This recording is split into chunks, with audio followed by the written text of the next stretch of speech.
Halo, ketemu lagi di Cuma Cerita. Kalau misalkan kalian kemarin ngedengerin cerita hantu tentang apa itu ya kemarin itu ya? Aku lupa. Oh iya, pocong cuil itu.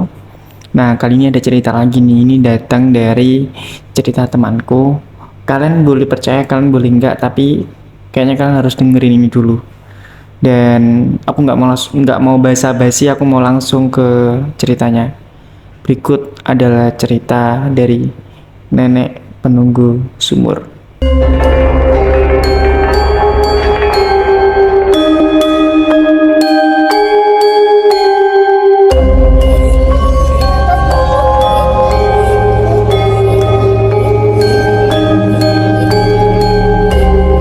Jadi bermula kayak ini cerita dari temenku sih, yang aku dapat dari dia itu. Jadi bermula pas waktu dia itu punya rumah, ya kan, punya rumah dimana kalau misalkan rumah di pedesaan itu kan, di perkampungan gitu itu kan kayak masih ada rumah-rumah yang bernuansa adat Jawa gitu kan, ya kan, kayak rumah joglo gitu, tapi itu masih kayak kejaga banget. Nah, temanku ini itu pulang ke rumahnya baik di daerah adalah di sebuah daerah gitu kan ya, di daerah Jawa Timur Mas Yan. Nah, habis itu udah ya seperti biasanya lah. Biasanya kalau misalkan kalian pernah merasakan kan ya, nah misalkan perayaan liburan panjang gitu kan, kadang kan kita dulu waktu kecil itu kan main ke rumah nenek ya kan, main ke rumah saudara-saudara ya kan. Nah, si temenku ini juga pernah merasakan itu. Dia itu pas waktu itu main ke rumah saudaranya, neneknya gitu. Nah, pas dia main ke rumah neneknya, otomatis kan suasana di rumah nenek itu berbeda dengan rumahnya dia di kota gitu kan. Ya kayak semua orang merasakan deh, aku pun juga merasakan. Kalau misalkan kayak awak dewe kudolan di daerah mana itu, di daerah pedesaan pelosok banget itu, kayak kita merasakan suasananya itu kayak dingin banget gitu, kayak enak gitulah, nggak panas kayak di kota gitu kan. Nah, terus habis itu singkat ceritanya pas dia itu main ke rumah neneknya, kalau kalian tahu kan rumah neneknya itu kan rumah joglo itu kan kadang kan ada yang melebar sama memanjang ya kan. Nah, si rumah neneknya itu memanjang banget kayak gitu. Jadi kayak kamar mandinya itu kan kalau rumah zaman dulu itu biasanya ada di belakang sendiri gitu kan. Kalau rumah-rumah zaman sekarang kan ada yang di tengah, ada yang dekatnya ruang tamu, ada yang di kamar ya, sana lah ya. Nah, kamar mandinya di belakang rumah sendiri dan ada sumurnya kayak gitu. Nah, anjir aku merinding ini nyeritain. Nah, terus setelah itu habis dari rumahnya si nenek ini, waktu malam-malam itu dia itu kan pasti kan kebelet pipis gitu kadang-kadang. Pas dia itu kebelet pipis, dia itu langsung ke belakang ke sumur sendiri karena dia berani lah ya. Tapi singkat ceritanya pas dia itu mau ke kamar mandi, dia itu ngelihat neneknya di sumur lagi kayak cuci baju gitulah, tapi malam-malam. Ya cok, aku merinding anjir ya Allah. Tapi malam-malam gitu rek. Nah, pas setelah itu pastinya kan dia spontan manggil ya, nggak nyapo nek ngono, nyapo kok ngap anu nopo ngono, kok dalu umbah-umbah to ngono, benjing mawon isu-isu ngono lah. Neneknya itu diem aja rek. Pas dideketin kan kalian bisa ngebayangin ya, kalau misalkan cuci bajunya itu di bawah gitu kan, terus neneknya itu kayak sedikit sikap apa ya, membungkuk gitu loh ya kan. Terus tiba-tiba pas neneknya tuh noleh, ternyata itu bukan neneknya. Ternyata itu setan yang menyerupai neneknya, tapi matanya tuh hitam. Kayak gitu rek. Anjing, aku serem banget ya Allah. Merinding aku.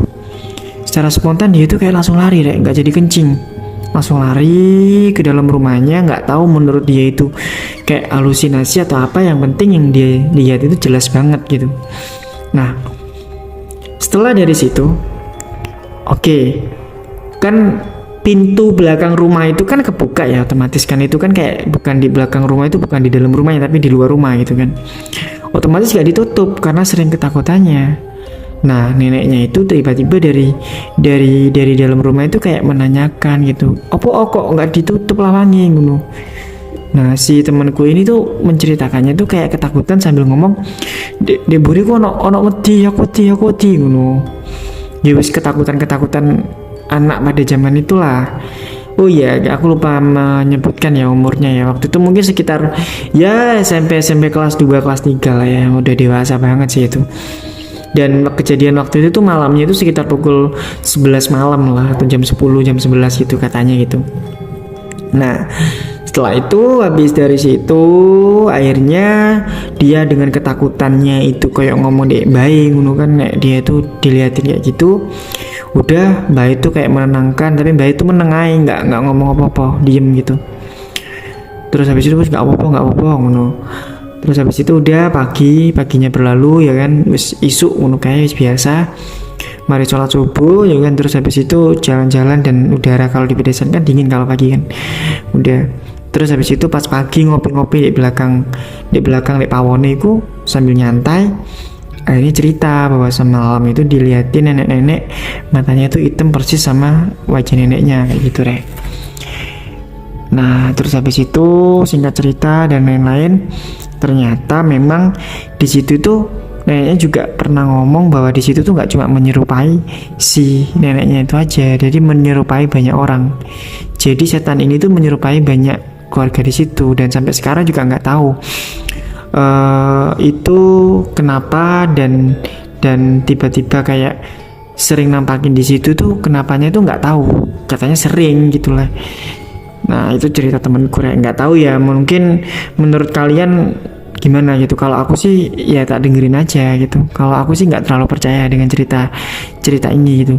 Kalau sesuatu yang dipercaya dengan yang dilihat dengan satu orang sih aku kayak nggak percaya sih. Bisa jadi mungkin waktu itu dia lagi kecapean, atau mungkin bisa jadi waktu itu dia lagi kayak halusinasi yang ngebuat dia takut, akhirnya dia tuh kayak tiba-tiba melihat seperti itu. Tapi menurut kalian gimana dengan cerita ini? Apa kalian percaya? Intinya apapun yang aku ceritakan di sini itu, kalian jangan mempercayai ini 100%, dan kalian jangan langsung takut dengan hal-hal seperti ini. Kalian punya pendapat sendiri, kalian punya open view sendiri tentang kalian punya pandangan sendiri tentang menyikapi cerita-cerita hantu yang aku ceritain gitu kan. Tapi aku sendiri yang menceritakan hantu, aku bukannya nggak percaya ya, aku percaya dengan adanya hal gaib karena aku sebagai seorang seorang muslim yang mempercayai hal-hal gaib. Tapi aku juga mempercayai bahwa hal-hal psikologis juga pasti terjadi di setiap orang gitu kan. Entah orang itu lagi capek atau orang itu lagi bener-bener waktu itu kebayang hal-hal yang aneh-aneh kan, bisa jadi gitu kan. Tapi kembali lagi, semua itu tergantung pandangan kalian ini seperti apa, dan kalian silahkan komentar di bawah ini. Terima kasih udah nonton atau dengerin ini sampai habis, dan selamat malam.